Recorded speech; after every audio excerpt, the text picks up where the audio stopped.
கனடாவில் பலசரக்கு துறையில் போட்டியை அதிகரிக்கவும் உணவுப் பொருட்களின் விலையை குறைக்கவும் உதவும் ஒரு புதிய திட்டத்தை அரசாங்கம் அறிமுகப்படுத்தியுள்ளது.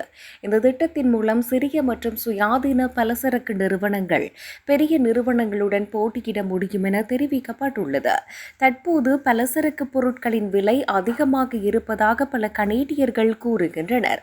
இந்நிலையில் புதிய மாற்றங்களால் அவற்றின் விலை குறையும் என எதிர்பார்க்கப்படுகிறது. பெரிய நிறுவனங்கள் சந்தையின் பெரும் பகுதியை கட்டுப்படுத்துவதாகவும் சுயாதீன கடைகள் நிலைத்து நிற்பதை கடினமாக்குவதாகவும் சிறிய பலசரக்கு கடை உரிமையாளர்கள் கூறுகின்றனர்.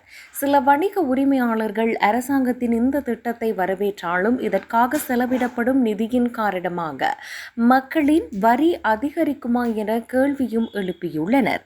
கனடா முழுவதும் உணவு வாங்குதல், போக்குவரத்து, சேமிப்பு மற்றும் விநியோகம் ஆகியவற்றை மேம்படுத்துவதற்காக அடுத்த 10 ஆண்டுகளில் $3 பில்லியன் வரை முதலீடு செய்ய அரசாங்கம் திட்டமிட்டுள்ளது.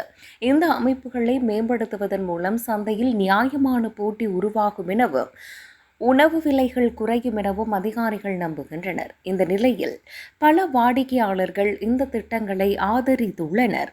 இதனால் பெரிய பலசரக்கு நிறுவன சங்கிலிகளை நம்பியிருக்கும் நிலை குறைவடையும் என அவர்கள் தெரிவிக்கின்றனர். அத்துடன் உள்ளூர் பலசரக்கு கடைகள் சமூகங்களுக்கு அவசியம் எனவும் சந்தையில் பன்முகத்தன்மையை பேண அவை உதவுவதாகவும் சில வாடிக்கையாளர்கள் கூறுகின்றனர். இருப்பினும் கன்சர்வேட்டிவ் கட்சி தலைவர் பியர் பொய்லியேவ் இந்த திட்டத்தை விமர்சித்துள்ளார். லிபரல் அரசாங்கத்தின் முந்தைய வாக்குறுதிகளின்படி உணவு விலைகள் குறையவில்லை என அவர் சுட்டிக்காட்டியுள்ளார். இதேவேளை கனடாவின் பலசரக்கு சந்தையில் சுமார் 75% 5 பெரிய விற்பனையாளர்கள் தற்போது கட்டுப்படுத்துவதாகவும் உணவை மேலும் குறைந்த விலையில் கிடைக்க செய்ய வலுவான போட்டி அவசியம் என்றும் அரசாங்கம் கூறுகிறது.